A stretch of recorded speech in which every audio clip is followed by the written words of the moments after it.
कुणबी आहेत त्यांना माझा विरोध नाही, पण एक एक समित्या नेमल्या आणि त्यांच्याकडून तेलंगणाचे तपास त्यांना सगळ्यांना द्या, मराठवाड्यातल्या सगळ्यांना द्या, महाराष्ट्रातल्या सगळ्यांना द्या, आमच्या सगळ्यांना द्या, ते लागतच नाही. आणि म्हणून काल स्पष्टपणे मुख्यमंत्र्यांनी सांगितलंय, ज्यांनी खोटे दाखले दिले असतील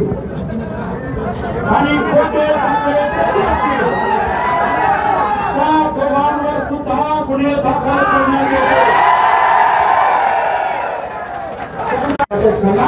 म्हणून सुद्धा त्यांनी आम्हाला सांगितलं. पुढे आता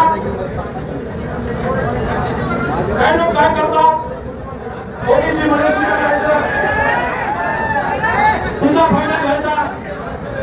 पण पुढे इकॉनॉमिक इन्कम क्लास म्हणजे 10% तिकडे प्रमाणपत्र द्यायचं, त्याच माणसाने तिकडे घ्यायचं. पुढे एसीबीसी 10% आरक्षण माझा दिलं, त्याच्यातही घुसायचं, तिकडं नाही तर तिकडं नाही तर तिकडं, 3 ठिकाणी एकच माणूस आरक्षण मागतो आहे. मग आम्ही तुला सांगितलं होतं, त्याला आधार कार्डाची जोड द्या आणि त्याच्यावर नक्की करून टाका, एकाला एकच आरक्षण मिळून जातं, 3 ठिकाणी तो जाऊ शकत नाही. ही काय खिलाफत नाही, त्या पंचवीस केल्या नाही, वर्गामध्ये मग त्या जातीतील मुलांना किती मुलांना भरणं पाठवायचं, किती त्यांना शिष्यवृत्ती द्यायची, किती त्यांना घरं द्यायची, ज्यांना वसतिगृह नाही त्यांना किती पैसे वर्षाला द्यायचे, हे सर्व 2-3 वर्षापासून सुरू आहे. आमची मागणी होती की आम्हाला, आणि त्यासाठी आम्ही त्यांना सांगितलं की आमच्या ओबीसी मंत्र्यांची सुद्धा उपसमिती कमिटी नेमा आणि ते आमच्या लोकांना ती मागणी सुद्धा सगळ्यांनी मान्य केलेली आहे. आता त्यानंतर हे सगळे सोयरे आता हे सगळं बरोबर आहे. आमच्या शेड्यूल कास्ट, आमचा ओबीसी त्याला प्रमाणपत्र हवं असेल तर त्याच्या 5-5 महिने जातात, हे घेऊन ये, तो पुरावा आता हा काय, हा पुरावा आहे का गाळावा आहे, काय आहे हे काय चालणार नाही. आम्ही सांगितलं पूर्वीचे जे नियम आहेत ते हायकोर्टात गेले, सुप्रीम कोर्टात गेले, इथं सुद्धा गेले, नियम पास झालेले आहेत, मंजूर आहेत, त्याप्रमाणे ते नियम सगळ्यांना लागू झाले आहेत. त्याप्रमाणे त्याच्यावर ठरलं, त्याच्यावर आम्ही काही वकिलांचं मत ते सुद्धा मानले. त्याच्यामुळे आमचे जे 2 लाख बसलेले आहेत त्यांना सुद्धा बोलवणार आणि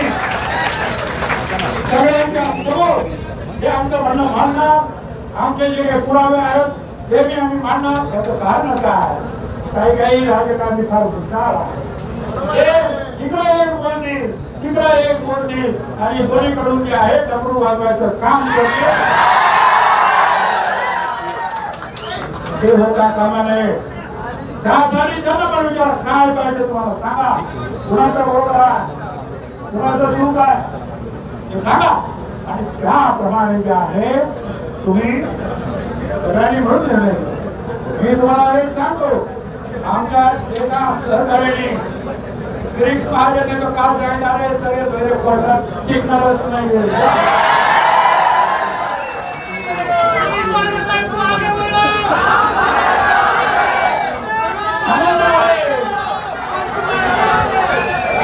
आपल्या ओबीसीच्या लढ्यामध्ये अनेक सहकारी जे आहेत तुमचे आमचे हात बळकट करण्यासाठी सज्ज झाले आहेत.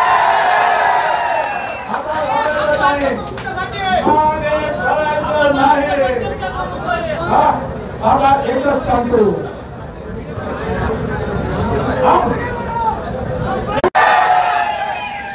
कुछ लोग अपने औकात भूल गए, शायद अपनी याद उन्हें बुलानी चाहिए. बताओ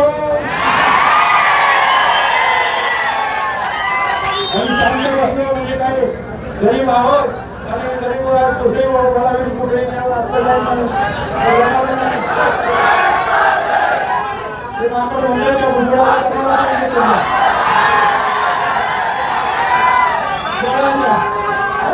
काय बरोबर हे सुद्धा कळत नाही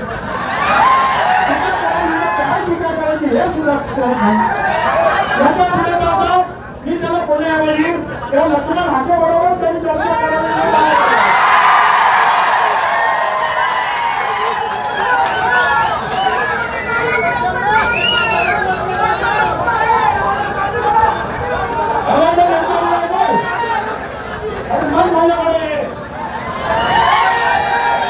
याच्यापुढे सुद्धा हे लढाई चालू आहे त्या लढाईमध्ये जे आहे असेल शिकार असेल गोदारी असेल डोंगर असेल हक्कमुक्त असेल माळे असेल महाराष्ट्र असेल आणखी धनगर समाज असेल पुण्या समाजाचा होळीची महाराज वर्ग असेल त्याच्यावर जर कोणी अन्याय केला तर सगळ्यांनी त्याचा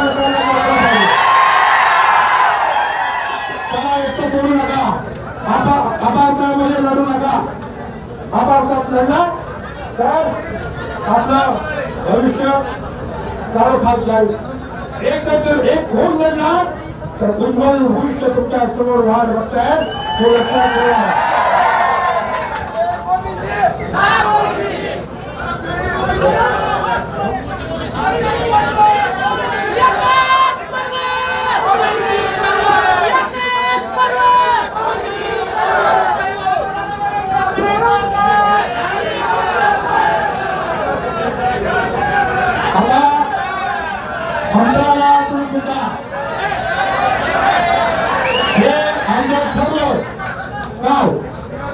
त्याप्रमाणे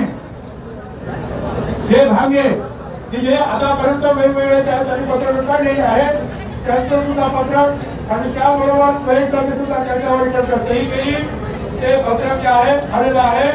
ते मी आपल्याला दाखवतो आहे श्री लक्ष्मण हाके श्री नवनाथ वाघमारे आणि इतर जे आमरण उपोषण करत आहेत त्यांनी उपोषण मागे घेण्याबाबत या संदर्भात 22 जून रोजी झालेल्या मीटिंगमधील चर्चेनुसार इतर मागासवर्गीय समाजाच्या मागण्या व आपल्या उपोषणासंदर्भात 21/6/2024 रोजी सायंकाळी 5:30 वाजता सह्याद्री अतिथीगृह मलबार हिल तिथे मुख्यमंत्री महोदयाच्या अध्यक्षतेखाली दोन्ही माननीय उपमुख्यमंत्री महोदय तसेच इतर मंत्री महोदयाच्या उपस्थितीत बैठक संपन्न झाली सदर बैठकीत आपले प्रतिनिधी सुद्धा उपस्थित होते त्याच्यामध्ये जे जे काही झालं त्याच्या अनेक गोष्टी मी तुम्हाला सांगितल्या त्या तुम्ही सुद्धा ऐकल्या का सगळ्या गोष्टीची करायची त्याच्यामध्ये नोंद नसेल आपल्या मागण्या संदर्भातील सविस्तर अत्यंत सकारात्मक चर्चा होऊन काही मागण्याबाबत निर्णय घेण्यात आले आणि या उर्वरित मागण्या संदर्भात निर्णय होणे अपेक्षित आहे त्यासाठी येत्या अधिवेशन काळात पहिल्या आठवड्यात सर्व पक्षीय बैठक आयोजित करून सर्वांनी मिळून निर्णय घेण्यात येईल इतर मागास वर्ग भटक्या लोकांची समाजावर कुठल्याही प्रकारे अन्याय होणार नाही तसेच इतर मागासवर्गीय प्रकार गंभीर आणि सकारात्मक आहे तरी आम्ही आपणास विनंती करतो की आपण आपले आमरण उपोषण मागे घ्यावे आपले नाव सेक्रेटरी कलेक्टर घ्यायच्या सह्या महाराष्ट्र शासनाच्या वतीनं झालेला म्हणजे आमच्या सगळ्यांच्या वतीनं त्याच्यामध्ये मुख्यमंत्री आले मंत्री आला मुख्यमंत्री आला सगळे झालेले आहेत आणि त्याप्रमाणे झालेलं आहे मला आपल्याला सांगायचं आहे की हे जे मुख्यमंत्र्यांनी सुद्धा त्याच्या मागावर झालेला एक लक्षात घ्या शेवटी आपले जे त्यांनी विनंती केली स्वतः मुख्यमंत्री वाक्य नाही तेव्हा छगन भुजबळ सुद्धा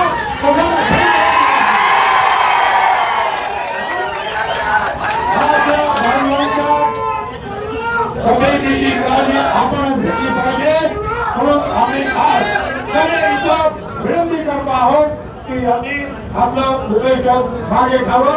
आणि शासनाला जे आहे ज्या शासनाने सांगितल्याप्रमाणे त्यांना प्रतिसाद द्यावा ही विनंती जी आहे आपण सर्व भागांच्या सर्व मंत्र्यांच्या सर्व महाराष्ट्र राज्याच्या मुख्यमंत्र्यांच्या उपमुख्यमंत्र्यांच्या आम्ही त्यांना करत आहोत। धन्यवाद। जय हिंद, जय महाराष्ट्र, जय